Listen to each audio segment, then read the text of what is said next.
What's going on, everybody? So I got my hands on the new Ctr861. Yeah, Ctr861, the new snap-on brushless ratchet. So 3/8, obviously. So I thought it'd be a good time to kind of give you my thoughts, because I've had the long neck ratchet and then the brute version for a long time as well. And then I've bought the 1/2 inch right angle impact from Milwaukee not too long ago, maybe a month and a half, 2 months ago.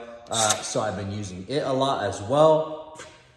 So I thought it'd be a good time to give you guys a first look at this. There's not going to be too many videos out. I was fortunate enough to get my hands on one sooner rather than later, so that was cool. And kind of give you my thoughts, my initial thoughts on what I thought about the new one compared to the old ones. I literally only used this for a day, so this is a 1 day, review or my opinion of what I think so far. So I will do an in-depth review and video on this later as I've used it longer. So yeah, anyways, so if you've found your way here, thanks for checking out the channel. I like to do videos that not a lot of people do. Obviously this will be pretty popular, especially as more people get their hands on it. But I try to just do things differently. I don't go into specs a lot. I just kind of give you an overview because I know for me, when I'm looking up information and I'm looking to buy a tool, I don't really care about all the specs and how big it is and all of that stuff. I just want to know, does it have good power? Is it going to work for me? Is it going to work in that situation? I find that, if you're in the industry, you'll know this as well. There's definitely no one tool that does everything. There are some that are good in a lot of situations, but then there are what I would consider like filler tools that kind of fill that slot on those certain jobs that the other tools don't, and that's all it works for. It's not really good for much else. Honestly, that's what I think about the right angle impact. It's a fantastic tool in certain situations. I think that it is a little underpowered, but for what it is and the size, I understand, and it makes sense. I'm sure if they could have gotten more power out of it, they would have, because they want to be able to sell that, and there's no reason not to give this more power if they can't get it out of it.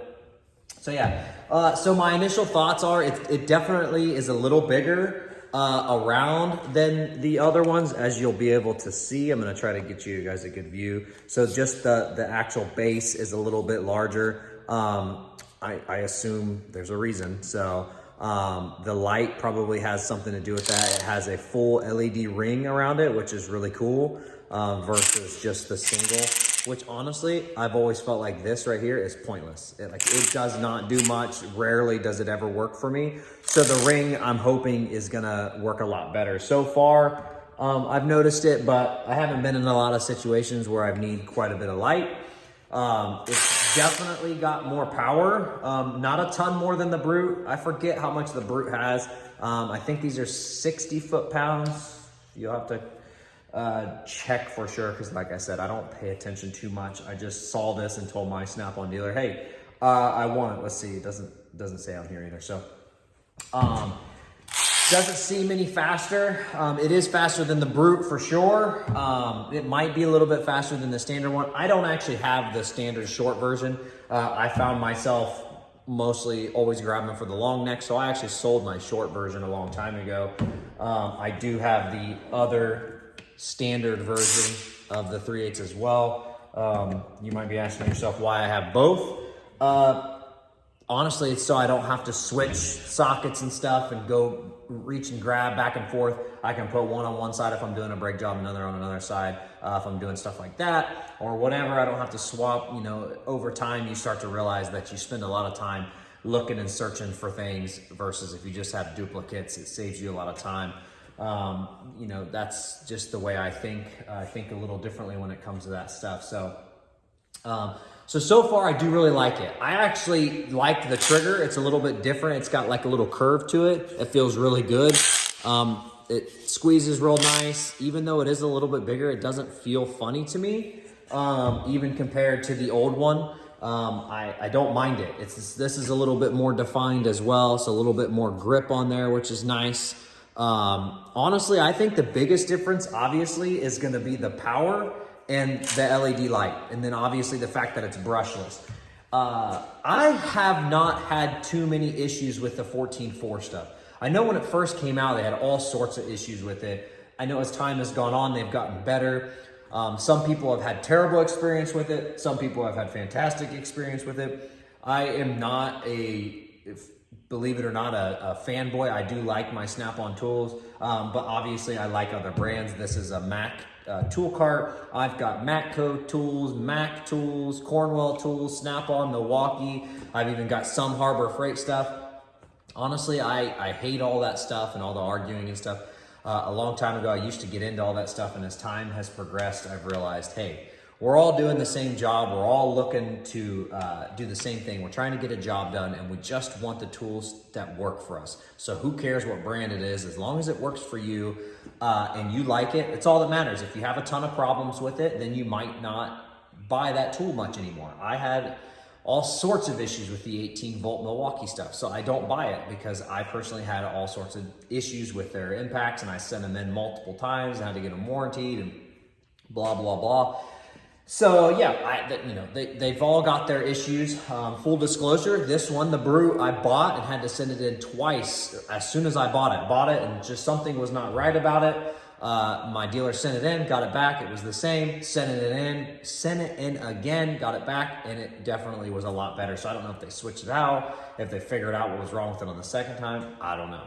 And also the Brute requires a quote unquote break-in period. Not sure, I forget what that was about, something in there. So it also even got better over time. I'm not sure if these are the same. They didn't say anything about it, but like I said, I haven't done a ton of research. I just got it. So now you can see the size difference between all of these. I'll put this one a little over here too, so that way you can kind of see. Try to get in closer for you guys here so you can kind of see. Sorry, I've got you on a stand with a post jack. So obviously the right angle impact is quite a bit bigger, but it's an impact, it's not a ratchet. So you're not gonna have that leverage to break something free. So like I said, I found a lot of situations where this comes in handy. It's so much better for brakes when it does work, but there are sometimes those caliper bracket bolts, it just won't break them loose. I'm in Ohio, so we deal with a lot of rust here. So on super rusty cars, I most of the time don't even mess with it. I'll just get out the ratchet so I can break it free and run it loose. But if it's a pretty clean car, I'll get this out and do the brakes. Timing belt jobs, it's worked a lot. It worked well on those with a lot of the engine mounting bolts. And stuff like that. And there's been some other situations where this has come in handy. Like I said, I used this yesterday on several brake jobs. It worked great. I had zero issues with it, flawless. Like I said, I don't think it's a ton more power than the Brute, so I didn't notice a ton. It's definitely faster than the Brute, so as time goes on, I'm sure I'll notice more differences. But yeah, so other than that, that's pretty much it. I did notice there's like open gaps for the fans here.